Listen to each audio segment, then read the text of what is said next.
사랑하는 성도 여러분, 한 주간도 말씀 하나에 거하고 계시는지요? 오늘은 지난 7월 25일 주일에 주신 시편 62편 1절부터 12절 말씀을 통해 주께 마음을 토합니다 라는 제목의 말씀을 묵상하고자 합니다. 말씀 묵상을 위한 산책의 장소로는 요세미티 국립공원의 요세미티 폴스, 그 어퍼폴의 하산길을 중심으로 말씀의 산책을 인도하도록 하겠습니다. 우리는 지난 주일 설교를 도종환 시인의 흔들리며 피는 꽃이란 시로 설교를 시작했습니다. 흔들리지 않고 피는 꽃이 어디 있으랴. 젖지 않고 피는 꽃이 어디 있으랴. 마치 이 시의 내용처럼 본문의 시인은 흔들리며 피는 꽃처럼 인생의 꽃을 피우고 열매를 맺힌 사람입니다.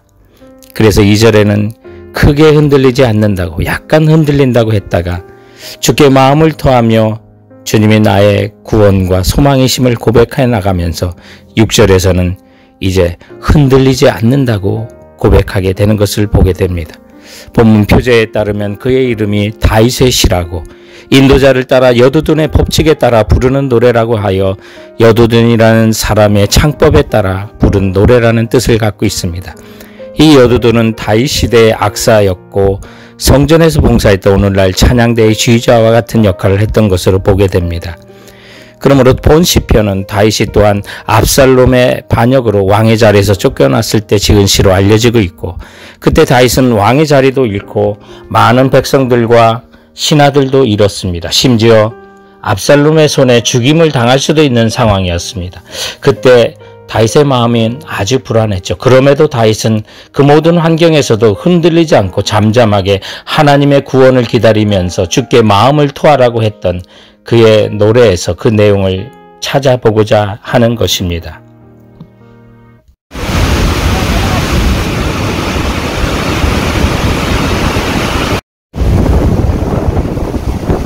주께 마음을 토합니다. 본문이 가르치는 첫 번째 교훈은 구원과 소망은 오직 하나님만이라고 하는 내용이었습니다. 여러분, 우리 구원과 영광과 반석과 피난처이신 우리 하나님만 믿는 믿음이 있어야만 합니다. 하나님도의 믿음이 아니라 하나님만의 믿음을 말합니다.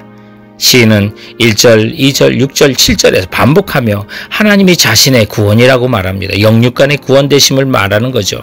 그리고 7절에서는 하나님이 나의 영광이라고 했고요. 영광이라는 것은 중요함과 가치를 인정해 드리는 것을 말하는데, 우리가 하나님께 영광을 돌리고 주님의 중요하심과 가치를 인정해 드리면 하나님께서 우리의 영광이 되어 주신다는 것입니다. 하나님을 높이십시오. 하나님께서 여러분을 높여주실 것입니다. 그리고 또한 시인은 하나님이 자신의 힘의 반석과 피난처라고 말합니다. 능력으로 하나님께서는 우리를 보호하시고 인도해 주시는 것을 말합니다. 이 세상은 하나님도의 신앙이 지배하는 세상입니다. 이런 가운데 우리는 하나님만의 신앙을 가져야만 합니다.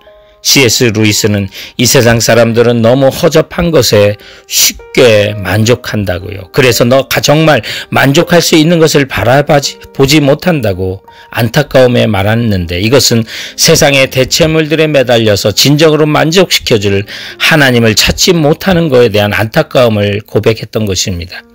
리차드 포스터는 세상에 대하여 우리는 거룩한 무관심을 가져야 한다고 그랬습니다. 하나님을 갈망했던 자들에게는 하나님으로 인해 충만하여져서 세상의 화려함에 눈독을 들이지 않고 세상에 무덤덤해지는 거룩한 무관심이 온다고 말했습니다. 성도 여러분, 나의 구원과 소망은 오직 하나님만이심을 믿고 우리의 마음을 주께 토하며 흔들리지 않는 자 되시길 주님의 이름으로 축원드립니다. 주께 마음을 토합니다. 본문이 가르치는 두 번째 교훈은 마음의 토를 상담자이신 하나님께 라고 하는 내용이었습니다. 8절에 보면 너의 마음을 주께 쏟아놓으라고 말합니다. 하나님은 전심으로 마음을 쏟으며 자기를 찾는 자들을 외면하지 않으시는 인자하신 우리의 상담자가 되십니다. 우리가 속이 안 좋고 체했을 때 우리가 토하는 일이 있지 않습니까? 바로 오늘 본문의 단어가 그 토라고 하는 단어를 쓰는 것입니다. 그래서 한꺼번에 쏟아져 나오는 것처럼 너희 마음을 하나님께 쏟아놓으라고 말합니다. 하나님은 나의 때로는 냄새나고 역겨운 토도 받아주시는구나 때문에 여러분 은혜되는 적이 없습니까? 하나님은 우리의 모든 것을 받으실 준비가 되어 있습니다. 그러므로 여러분의 상처를 주님께 토하십시오. 여러분의 억압과 고통도 토하십시오. 대체적으로 세상에는 남자들이 여자들보다 평균 수명이 짧은 데는 여러 요인이 있는데 신체적인 요인도 있고 사회적인 요인도 있는데 그리고 정서적인 요인도 있답니다. 대표적인 것이 남자들이 마음을 열고 대화하지 못한다고 말합니다. 여자들처럼 잘 울지 못하고 감정을 그대로 스트레스와 고통으로 안고 지내는, 그래서 건강을 해치는 일이 참으로 많이 있다고 합니다. 그런데 하나님께서는 우리가 그 모든 고통과 아픔을 혼자 품기를 원하지 않으십니다. 그것을 다 토하라고 오늘 본문은 말합니다. 하나님께 전심으로 마음을 쏟아놓으라고 말합니다. 그리고 또한 우리가 쏟아놓을 것은 우리의 죄악과 악도 쏟아놓으시면 주님은 받아주시고 용서해 주시는 분입니다.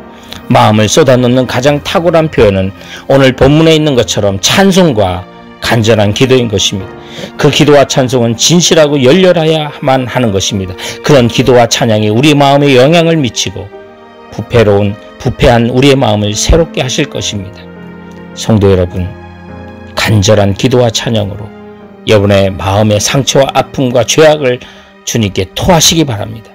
음식이 채 속이 안 좋을 때 토를 한 후에 속이 편해지고 자유함을 느끼는 것처럼 주께서 여러분의 마음의 평강과 은혜를 부어주실 것을 믿고 나가는 우리 모두가 되길 바랍니다.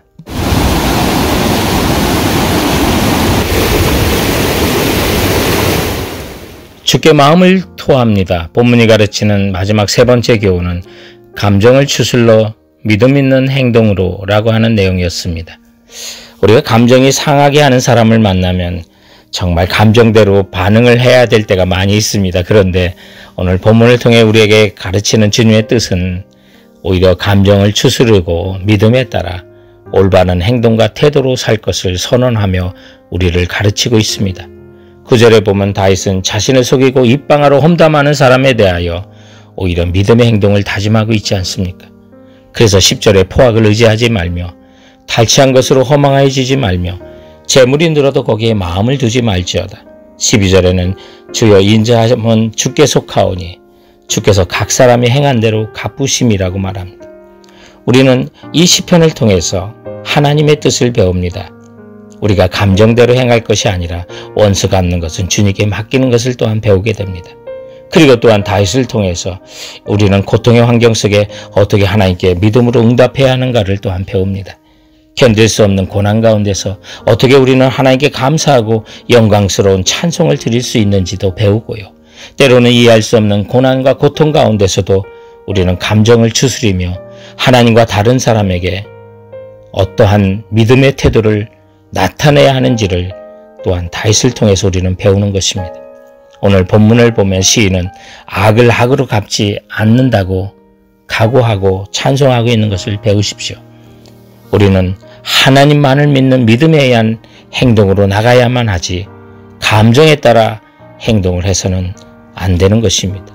모든 원수 갚는 것은 주께 맡기고 주님을 의지하며 우리 하나님 아버지께서 아들을 위하여 역사하실 것을 잠잠히 바라면서 주님의 구원을 기다리는 자가 되어야만 하는 것입니다. 그래서 오늘 본문 1절에 보면 나의 영혼이 잠잠히 하나님만 바라며 나의 구원이 그에게서 나오는도다 라고 말하는데, 오늘 다윗은 잠잠히 하나님만을 바라보겠다고 하는, 잠잠히 하나님만을 바라본다고 하는 그 히브리어의 원어는 오직 하나님만을 전적으로 신뢰하면서 자신은 휴식과 안식을 취하고 있는 것을 드러내는 단어를 사용하고 있습니다. 여러분, 정말 우리 삶에 하나님의 뜻이 이루어질 것을 기대하시면서 하나님 우리 아버지를 신뢰하십시오. 그리고 하나님 아버지께서 나를 위해 행하실 일을 묵상하며 영혼의 안식을 누리시기 바랍니다. 우리는 지난 주일 2015년 중국에서 개봉한 유덕화 주연의 영화 실고 잃어버린 아들이 실화를 바탕으로 한 영화라는 사실을 나눴습니다. 2살 때 아이를 잃어버린 그 아버지, 24년간 50만 킬로미터를 찾아다녔던 산둥성의 평범한 농부였던 중국의 고광탕이라고 하는 분이 몇 주 전에 24년 만에 자신의 아들을 드디어 찾았다는 이야기를 나누면서 세상의 아버지도 자녀를 포기하지 않고 끝까지 찾고 도우거늘 하물며 우리 하나님 아버지께서는 마음을 토하는 자녀들의 고통을 능히 도우실 것을 확신하며 나가는 우리 모두가 되기를 주님의 이름으로 축원드립니다. 사랑하는 성도 여러분, 그런 이번 한 주간도 주님의 말씀으로 승리하시고 건강하시기 바랍니다. 감사합니다. 안녕히 계세요.